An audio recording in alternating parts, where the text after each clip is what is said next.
Jack Mosley is an alcoholic and burned-out NYPD detective. After working all night, his lieutenant orders him to escort Eddie Bunker to testify in front of a grand jury before 10 a.m. Jack stops at a liquor store on the way.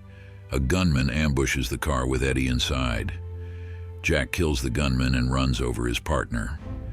They go to Jack's regular bar and he kicks everybody out. His call for backup brings Jack's ex-partner, Frank Nugent, and several other cops.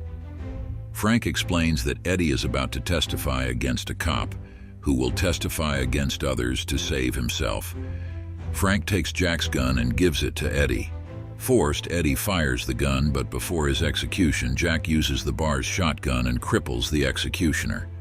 Jack and Eddie run out the back door. Jack retrieves his spare handgun from his sister's apartment and disables one of the cops searching for him. Continuing the escort, Frank's men chase Jack and Eddie. They escape behind a barricaded steel door but find Frank waiting. Trapped, they try to flee using a broken elevator. Jack and Frank trade shots while discussing old memories. Frank tries to convince Jack it is not worth protecting Eddie. At the last second, the elevator starts to work. Jack and Eddie ride it up and leave out the front door. Jack and Eddie enter an apartment building. Eddie knocks on random doors. Finally, an old Asian man lets them in. Frank's team searches the building floor to floor. In the apartment, Eddie changes clothes and describes his dream of opening a bakery. Jack calls the prosecuting attorney and tells her the address and room number.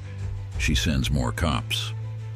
Frank receives Jack's location from a mole, but as his men break in, they realize it is the wrong apartment. Jack walks down the stairs but finds Frank waiting. Jack had Eddie take a different route, and Eddie can sneak up behind Frank and hold him at gunpoint. They steal a bus with passengers. ESU shoots the tires, immobilizing the bus and creating a hostage situation.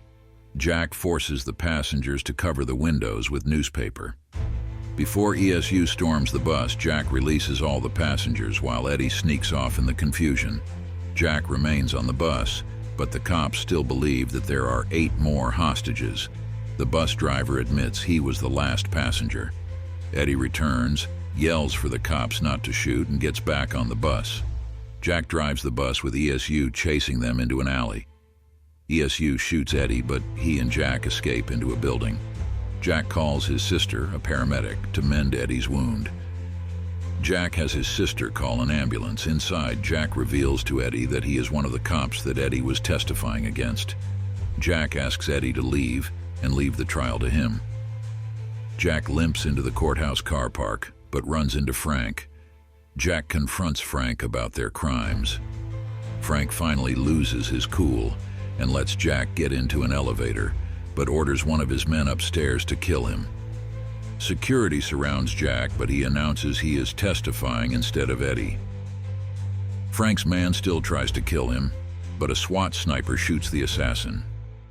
Jack displays a tape recorder that recorded the conversation Frank and Jack had downstairs and hands it to the prosecuting attorney. Frank stares miserably as the tape discloses his admission. 2 years later, Jack is celebrating his birthday with his sister. For his crimes, he spent 2 years in prison before being released. Eddie sends a letter and photos along with a cake of him in his new bakery, named Eddie and Jack's Good Sign Bakery, listing the names of people who have changed on the cake, including them.